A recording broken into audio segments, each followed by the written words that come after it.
if your consciousness is not operating from the heart chakra on up, you can't get this stuff. That's why you can get a brother.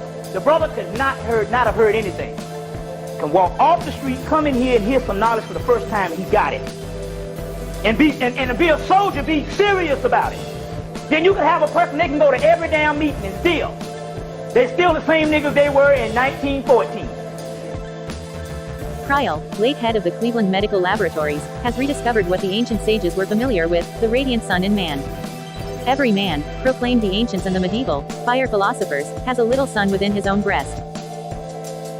This sun is the Christ in man, a nucleus of fiery divine spirit energy. All the Christs in antiquity were denominated sun-she gods. The names of nearly all of them are the immediate words for the sun, or epithets appropriate to the solar orb. 8 Butterfly, the code, the brand, the lifestyle.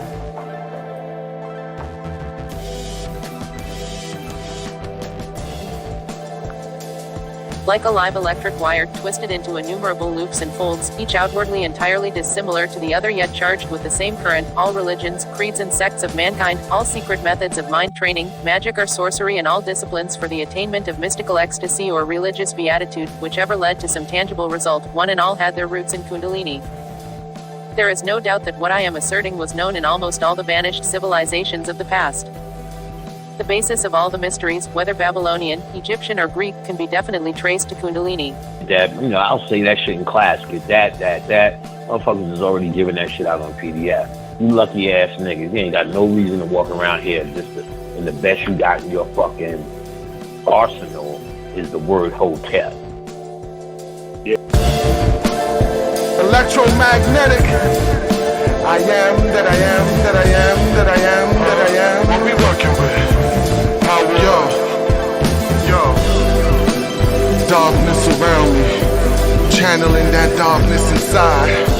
Focus, that's the things that I will see.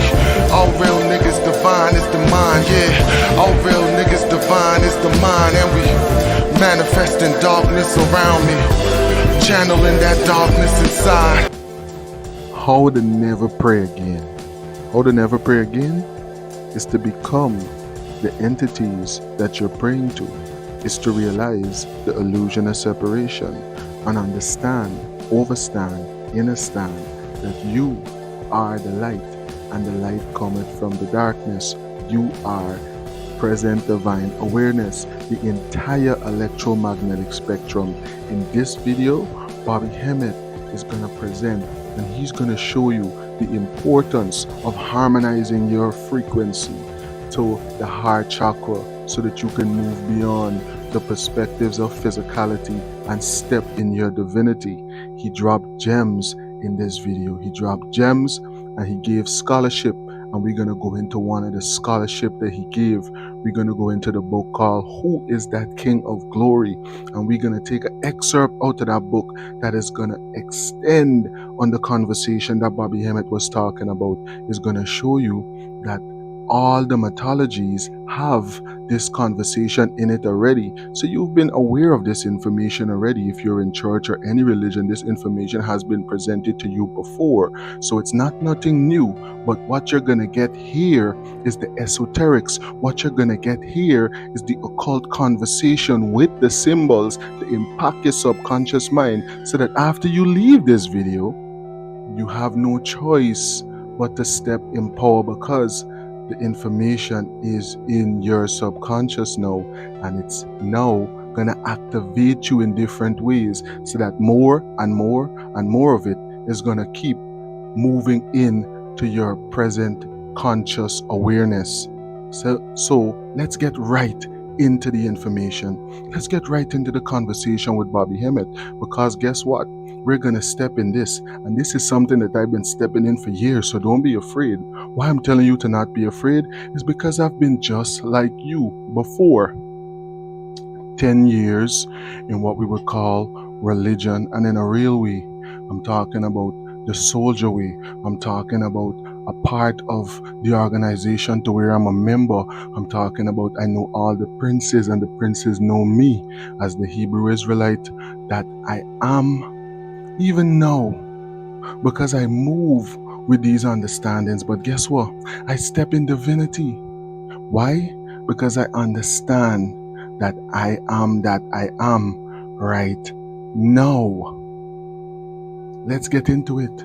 Let's hear the conversation about the heart chakra. Remember a couple of videos before Yaki broke down the same conversation, and we went into how it's related to the gut, how it's related to Joseph, and how that whole conversation is as well related to Phage Lambda, the same conversation that Panic was having, Judy K. King and all them conversations in them videos from before. Well, this right here is gonna help those who are now stepping into the information, or for those who just want to step into their divinity in a real way and never pray again.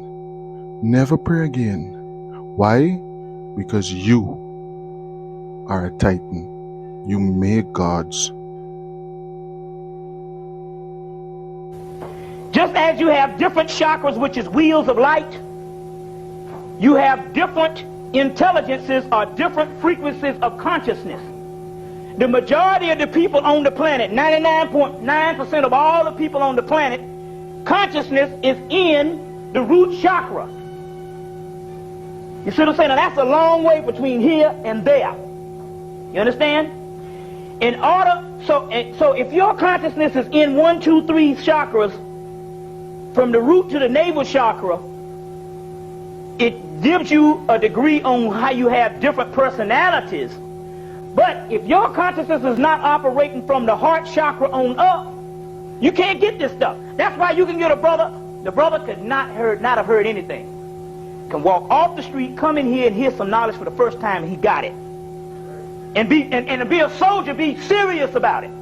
Then you can have a person, they can go to every damn meeting and they're still the same niggas they were in 1914. You see what I'm saying? Why is that? That's because the brother, because each one of you are born, or each one of you based on your life experiences, your energy goes up to the chakra based on your life experiences. Some of you are born with your heart chakra open. So based on the way that some of the people get it is based on your energy radiating from the heart chakra. So this is the difference why you can have some people that cannot get it at all, and some people that can. You can have some people, I was talking to this brother on the bus, and it wasn't because the brother was from the projects and none of this stuff or nothing like this. I believe this brother, I think this brother was he'd gone to college for like a year or two. But this brother was dumb as a stump. It's because the brother had gone through life and he hadn't thought of anything all his life. Everything was done for him. So now the brother 22. You see, and all of a sudden, 22 years, you just can't say, well, I'm just going to start using my brains to think. You see what I'm saying? So everything that he got was from some composite of what he saw on TV or something somebody told him. You know what I'm saying? So he couldn't think of the brother couldn't get anything. Well, that's one thing based on that, your brain, but also it's based on, you can have the most intellectual people. They can have PhDs. They could have gone to school for the last 30 years, and they cannot get this. They cannot get it. You see what I'm saying? That's because their consciousness level is below the heart chakra. It's down here. Most of the people's shit is in the root chakra. So what happens is that when you get this consciousness and you start preaching this consciousness, what will happen is that consciousness will bounce off of you. What it will do is this. That consciousness will literally, what it will do is, I can teach you, and this brother, it can get in here, because what happens is if it's not radiating above your heart chakra, it will come in and it will hit you and it'll bounce off where it will only sound like preaching, or it only sound like just like Michael Jackson concert. You getting off and you getting a high, but ain't nothing sinking in. You see what I'm saying? Here's the chakra systems. Just as you have different chakras, which is wheels of light, you have different intelligences or different frequencies of consciousness. The majority of the people on the planet, 99.9% of all the people on the planet, consciousness is in the root chakra. You see what I'm saying? Now that's a long way between here and there. You understand? So if your consciousness is in 1, 2, 3 chakras, from the root to the navel chakra, it gives you a degree on how you have different personalities. But if your consciousness is not operating from the heart chakra on up, you can't get this stuff. That's why you can get a brother. the brother could not have heard anything. Can walk off the street, come in here and hear some knowledge for the first time, and he got it. And to be a soldier, be serious about it. Then you can have a person, they can go to every damn meeting and still, they're still the same niggas they were in 1914. You see what I'm saying? Why is that? That's because the brother, because each one of you are born, or each one of you based on your life experiences, your energy goes up to the chakra based on your life experiences. 99%, Bobby said. Most persons and those who know. It's a lonely world. Most times, for most of us. Because most persons can't vibe with these steps of divinity that we be on. Most persons can't vibe. Why? Because we put in that time and that focus, more than likely, in many generations, many so-called different experiences beyond this one, to make sure that our frequencies harmonized enough for us to be able to hear this conversation and really realize who we are right now in this experience. Many of our so-called family members, many of our so-called friends, even our children sometimes, they don't really get this. And that's when you start to realize, look, this journey is a solar one. This journey is a singular one. This journey is a journey within.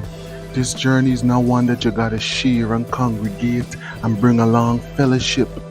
This journey is with you and your present divine awareness. Because guess what? Everything in the so-called visible spectrum is coming from that focus point that we call the 4, the heart chakra, the center point, right? It's you, and it's always you. And the good thing about it is, most of us that are on this channel right now and is listening to this video right now, look, you did the work and you harmonized enough for this message to even reach your so-called ears and for you to hear this. So make sure that you hold that focus and you know right now that you are present divinity. Look, Bobby dropped gems in this one, right? And I got a video when Bobby's actually giving these 2 book recommendations, but I don't want to make the videos too long. Matter of fact, while we're here, if you made it to this part of the video, please remember to like and subscribe so that this video could get out to as many persons as possible that are looking to do what? Never have to pray again. Never need to say a prayer again. Step in your divinity. Right? Now, Bobby was pretty much showcasing that information there that is going to connect with a book reference that he gave in this same video or another video that he did. But guess what? I'm going to put it in another video so this video is not too long. Thanks again for tuning in, and let's get right into the excerpt from the book. Who is this King of Glory? Who's this King of Glory? You, divine conscious awareness, right now is that King of Glory. So happy about this information. These books are fire. The information is fire. It's such a beautiful thing to enlighten myself and to share this information with everyone right now hearing it. Thanks for tuning in. Kryl, late head of the Cleveland Medical Laboratories, has rediscovered what the ancient sages were familiar with, the radiant sun in man. Every man, proclaimed the ancients and the medieval, fire philosophers, has a little sun within his own breast. This sun is the Christ in man, a nucleus of fiery divine spirit energy. All the Christs in antiquity were denominated sun-she gods. The names of nearly all of them are the immediate words for the sun, or epithets appropriate to the solar orb. All things are the products of one primordial fire, assert the Chaldean oracles. Life nucleates glowing centers of this fire throughout the universe in the radiant cells of its physical body, which are the suns. Every creature that his life shares a portion of this pervasive fire, which is the rock of its hope for evolution to its greater glory. Street. Paul avers that Christ, in man, is the rock. And so ancient drama represented the Christ figure himself as saying to Peter, whose name means rock, in Greek, thou art Peter, and on this rock will I build my church. There is no other enduring rock in man's life on which the assembly of deified mortals, the church, could be founded. And obviously the community of Christified beings could not be established on any spiritual rock external to man's own immanent subjectivity. The rock of human culture thus being established as a fiery power within man's own breast, Christianity becomes chargeable with the most opprobrious of all possible accusations. It can be indicted for the crime of being the only religion that in large measure destroyed the force of man's inspiration and incentive to cultivate this divine solar light within his own bosom. It did this by diverting the direction of its followers' effort from the inner self culture of a purely subjective consciousness to the worship of the Christ as embodied in one man in history. Granted that there is a powerful and effective psychology in the adoration of an ideal model of perfection, the main issue here involved can never be dodged.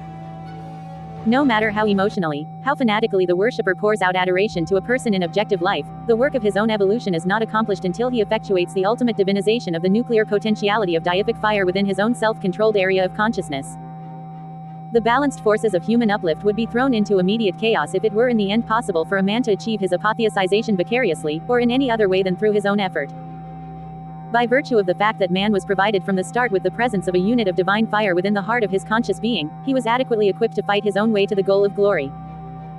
The only treason of which religious devotion could become capable was the setting up of a fetish outside the life of consciousness, which would divert a single iota of resolute will from the she culture of the resident deity. Christianity is the only religion in the civilized world that has perpetuated this treason. The point is inexorably established by logical thought as well as demonstrated by the historical sequel. The matter is beyond debate. By so much as the exaltation of a personal Jesus has beguiled human devotion away from the inner direction in the individual's task of perfecting his own innate divinity, by precisely that much has the outer presentation weakened the strength of mortal struggle to the light. It is psychological, but it is mathematically measurable. The amount measured is the item that ends all argument. If the worship of a Judean carpenter has taken any time and absorbed any psychic effort that could have been expended in the culture of divine graciousness within the heart of humanity, it has by so much held back the evolution of the race. Christianity has taught its adherents, so to say, to play around the fringes of the cultural problem instead of bearing with all their psychic force directly upon its heart. It has hypnotized their devotional mentality under the spell of a promise of vicariousness which is itself subtly conducive to the weakening of the native nobility of man's true selfhood. It has made of its millions, what Nietzsche so thoroughly detested, groveling beggars, reveling in the turpitude of sin confession and praying for God to have mercy on their unworthiness. It has made them wretches pleading piteously to be saved. How it has ever been assumed that a God of good sense would enjoy seeing his creatures, whom he has himself divinely endowed with a portion of his own mind, writhing in worm of the dust sycophancy at his feet, is beyond rational understanding. It is naturally to be presumed that he would take far greater delight in seeing them standing up in the might of their incipient divinity and making a fight of it. The morbid cast of mentation generated in millions of Christians over 16 centuries by the doctrinal falsification of the esoteric meaning of sin is perhaps the most lamentable spectacle presented to the world in all time. That a religion could so far lose touch with sober sanity is to expect that it could exalt and edify man's spirit by grinding it down into the dust is evidence at once of its complete divagation from basic sound truth. It is a grave question whether the ecclesiastical system and movement known as Christianity has any right to its name. So far from being the cult that brought in a true Christ worship for the first time XIV in heathen darkness, it was indeed, after the 3rd century, the one system that destroyed such a true worship. Ancient cults bent all effort upon the cultivation of the God within man. This is the nucleus of the only true Christianity. In its genuine sense, there has been no Christianity in the Occident since that fatal 3rd century. Historical Christianity has substituted a personal fetish for the real Christos, the inner fire of love.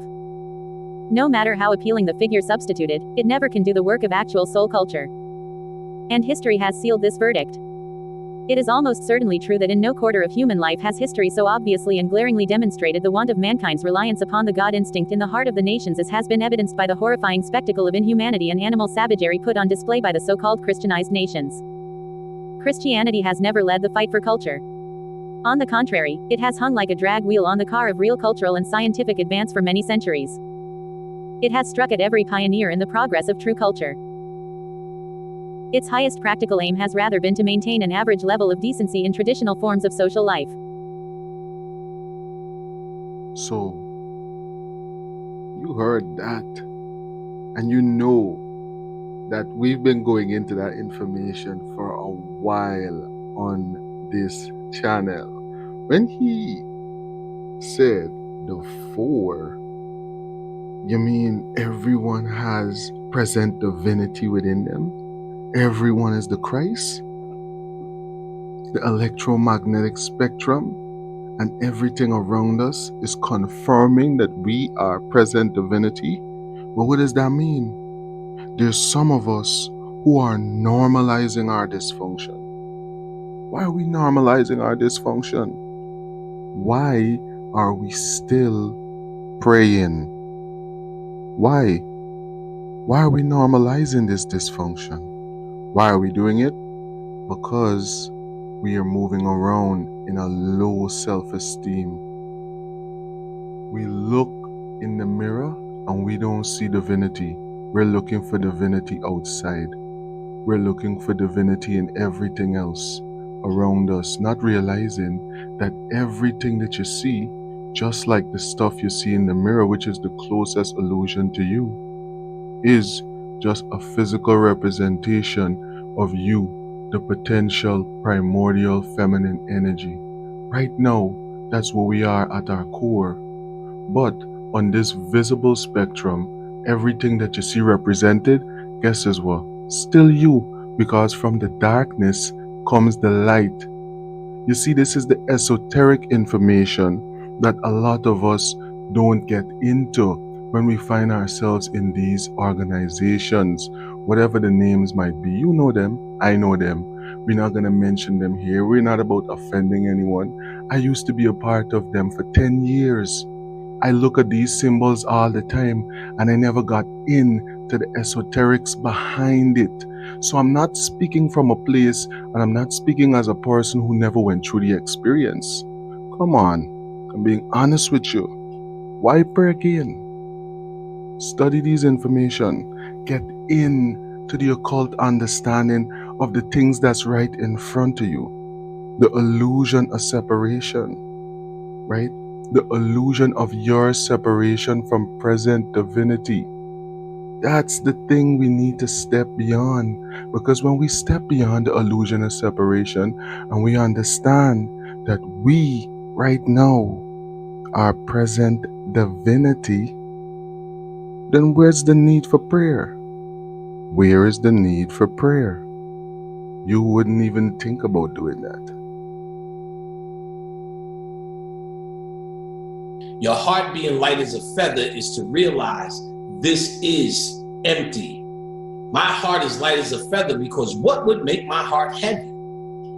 In this particular context, when you see this mythology before the judgment of this lifetime, the only thing that can make my heart heavy if I believe this lifetime really existed in any context. So it ain't even about the level of did you steal horses or did you covet thy wife and thy neighbor's goods. It's not even about that.